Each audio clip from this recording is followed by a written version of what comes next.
السلام عليكم حبيباتي، ان شاء الله تكونوا كامل بخير، ان شاء الله تكونوا في احسن الاحوال بصحه جيده. ونرحب كامل بمشتركاتي الوفيات، ونرحب تاني مشتركاتي الجدد. نقول لخواتاتي مرحبا بكم على قناتي، وتفضلوا تفعلوا مع الجرس باش هكا يوصلكم كل شيء. المهم شيرات، انا اليوم درت طاجين الجلبان، درته مع هاد اللي بودان تاع بولي اشي، جا بزاف بنين وبغيت نشارك معاكم الوصفه. اول حاجه درت نقيت الجلبان وقطعت ثاني هاد الكروطات، ثاني قطعتها هكا سيفلي. وتاني جبت هكا حبه بصله كبيره، تاني قطعتها مكعبات صغار. هنايا نجيب السوبيره تاعي ولا الطاجين اللي نطيب فيه، انا نطيب في كيكوطه ديريكت. نحط هذيك الحبه تاع البصله، نزيد معها شويه تاع الزيت ونقليهم غايه هكا على النار هادئه. تقدروا تزيدوا معاها قطعه تاع لحم الدجاج ولا اللي يكون عندكم. اذا ما عندكمش معليش غادي ديروا البولي اشي. فيما يخص التوابل استعملت كركم، سكينجبير، شويه تاع حرور، عود تاع قرفه، واحده نجمه، وحبيت تاع حب الهيل. وهنايا عندي انايا جوزة الطيب نرابي غير شويه باش طلق لي بنه شابه. كيما تعرفوا جوزة الطيب طلق بنه شابه في الماكله، وانا ما نستغناش عليها. المهم بعد ما تقلت لي هنايا البصله، زدت حبه طوماطيس، قسمتها على زوج، نقيتها وخليتها تتقلى مع هذيك البصله. ومن بعد نزيد نحط هذيك الجلبان والكروطه ونخلي كلشي يتقلى. ومن بعد نزيد نحط هذيك التوابل كما قلت لكم: حرور، سكينجبير، كركم، عود قرفه، وحبيت حب الهيل، واحده نجمه تاع نجمه الارض. ونربي شويه تاع جوز الطيب. هاني ربيتها شويه، ربيت غير شويه. المهم هي غير باش تمد لي نكهه شابه. قليت كلشي شيرات. بعد ما قليت نمرق بالمحامي، لازم نمرقه بالمحامي باش ما تحبسناش لا كويسون تاعه.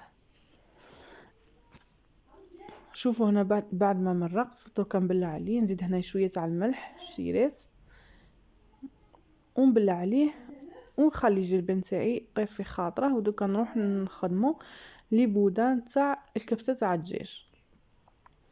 المهم عندي انا هنايا عندي بولي اشي كفته تاع الدجاج. فيما يخص التوابل راح ندير شويه سكينجبير، شويه حرور، شويه كيري تاع الدجاج، شويه فلفله حمراء، وشويه تاع الملح كيما تعرفوا. ونزيدو ثاني شويه لا شابلور باش قد ما تشد لنا روحها هذيك الكفته تاع الدجاج. كيما تعرفوا ثاني السكينجبير يجي بنين بزاف في الدجاج.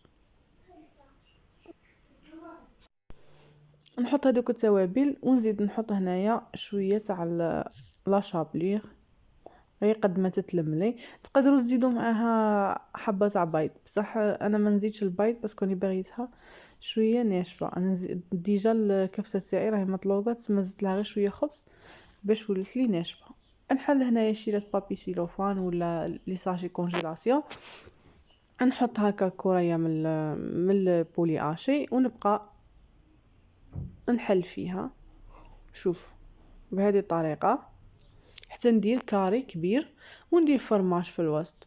الفرماج اللي يكون عندكم، هي اذا عندكم تاع هذاك تاع القطعه هذيك تاع القطع خير من هذا تاع البيدو، باسكو هذا شويه يجي طالق ما يحكمش روح.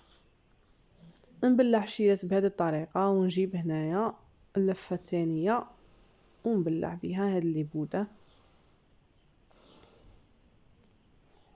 نجيب بابي سيلوفان ونبلع هاد اللي بوده تاعي، لازم نزيروها غايه بالبابي سيلوفان. شوف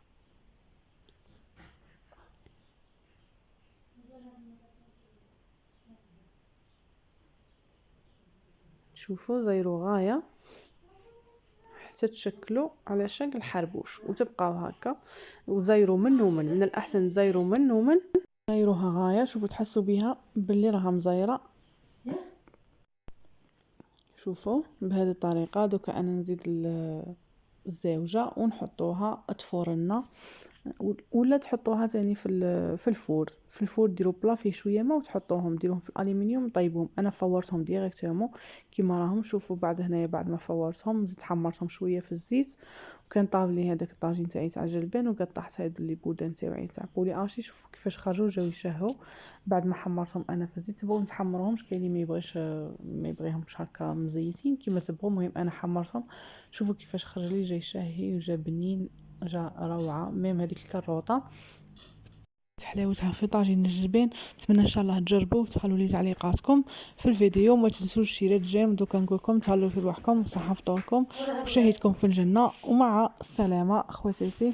تلاقاو في فيديو واحد اخر ان شاء الله مع وصفه اخرى. باي.